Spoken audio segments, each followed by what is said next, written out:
First thing we have to remember is we are at war. Now, this is a thing that I have to always highlight for the people. Just because things look calm in your apartment, your house, on your block, just because everything feels good for the moment does not mean that there is not an active war going on right now. The war of information is the biggest as of right now.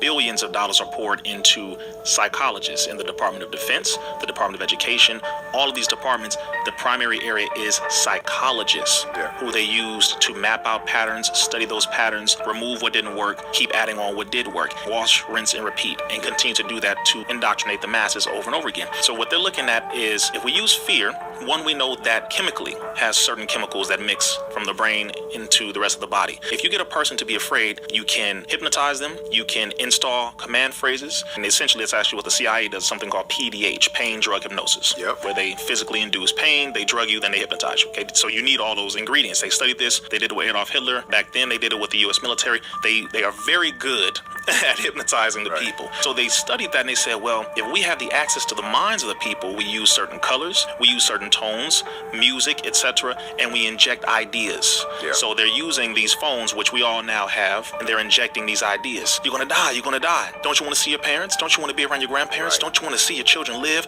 Come on now, what's wrong with you? I mean, you got to do this. Come on now, be a hero, be a hero. And they keep doing that, and as you said, it then becomes self-perpetuating. What I noticed is Joseph Goebbels, who was the senior propagandist under Adolf Hitler, he said, quote, if you tell a lie big enough, long enough, and make it perpetual, people will come to believe it, end quote. It became something known as the big lie.